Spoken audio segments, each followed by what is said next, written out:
नागपुर के संविधान चौक पर गोसेवक विक्की पांडे ने विभिन्न मांगों को लेकर आमरण अनशन शुरू कर दिया है। उनकी प्रमुख मांगों में स्वदेशी गाय को राष्ट्रमाता का दर्जा देने, गोवंश वध पर राष्ट्रव्यापी पूर्ण प्रतिबंध लगाने, एक समान केंद्रीय गौ संरक्षण कानून लागू करने तथा भांडेवाड़ी में कथित अवैध गोवंश वध प्रकरण में दोषियों पर कड़ी कार्रवाई करने की मांग शामिल है। इसके साथ ही गौ तस्कर रोकने के लिए विशेष कार्य बल के गठन, तस्करी में प्रयुक्त वाहनों की जब्ती और प्रशासनिक जवाबदेही तय करने की भी मांग की गई है। विक्की पांडे का कहना है कि जब तक सरकार उनकी मांगों को स्वीकार नहीं करती और भांडेवाड़ी कत्तलखाना बंद नहीं किया जाता, तब तक उनका आमरण अनशन जारी रहेगा।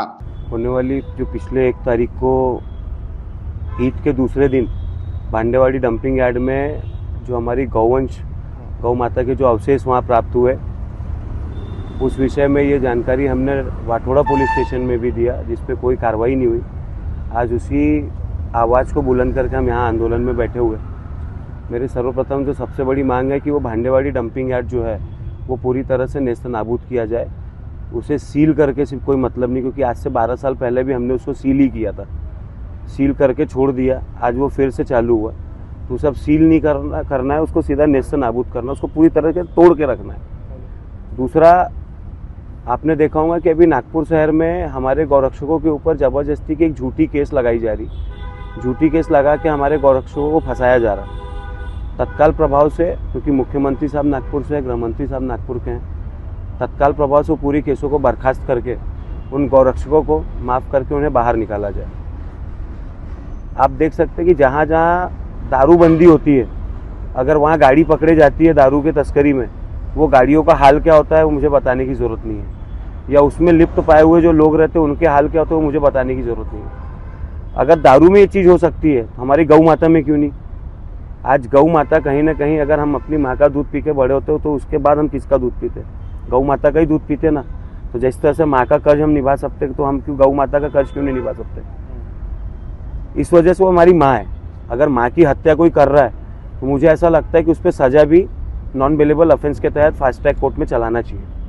उसमें लिप्त पाई हुई चीज़ें जो है, जैसे गाड़ी है, एग्जाम्पल के तौर पर जिस गाड़ी से वो तस्करी कर रहे हैं, जिस तरह से दारूबंदी में गाड़ियों का नेस्तनाबूद हो जाता है, उसी तरह से गौवंश गौ माता की तस्करी में भी जो गाड़ियाँ यूज़ हो रही, उनको इस तरह से इम्प्लीमेंट लाना चाहिए कि कम से कम जब तक केस ख़त्म ना हो तब तक वो ट्रक के अंदर रहे। उनके आरटीओ के तहत रजिस्ट्रेशन कैंसिल होने चाहिए, उसमें जो चालक है उसके पूरी तरह से लाइसेंस और हर चीज़ें कैंसिल होना चाहिए। ये पूरी मांगों के साथ आज हम यहाँ बैठे हैं, और इन सब मांगों के साथ में गौ माता हमारी राष्ट्रमाता बनी, ये हमारी भी कहीं न कहीं ऊपर के जो हमारे हिंदूवादी नेता, जैसे आपने बताया, हिंदूवादी नेता हमको आह्वान कर देते, आश्वासन दे देते, नीचे तबके के लोग उस चीज़ का पालन नहीं कर पा रहे।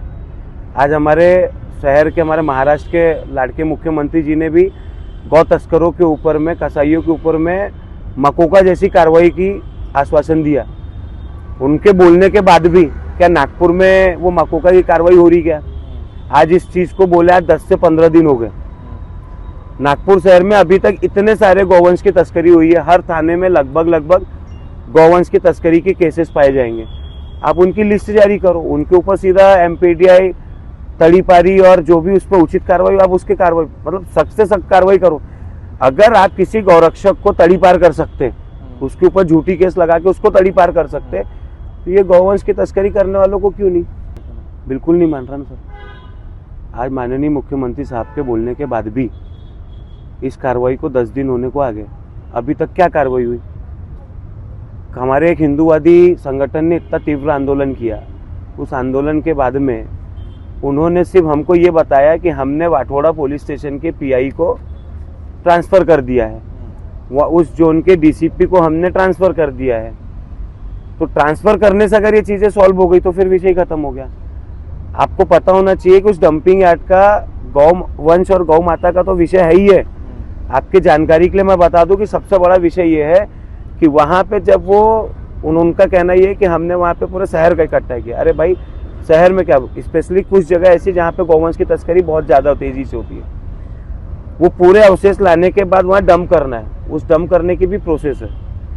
जितना भी शहर का जो गार्बेज होता है, या जो एक भाई ने आरोप लगाया है कि हम तो उनका भी स्वागत कर रहे हैं, उनका भी आके यहाँ बैठना उचित रहेगा, और इस आवाज़ को और बुलंदियों के साथ और अगर ताकत के साथ जोड़ दिया जाएगा तो मुझे अच्छा लगेगा कि ये आवाज़ और तेज़ी से उठेगा। जब तक हमारे इस भांडेवाड़ी कत्ल खाने को नेस्त नाबूद न कर दिया जाए, हमारे गौरक्षक जितने भी नागपुर शहर के गौरक्षकों के ऊपर झूठी केसेस लगा के जेल में डाला गया है या उनके ऊपर MPDI जैसी कार्रवाई की गई, उसको बर्खास्त न कर दिया जाए।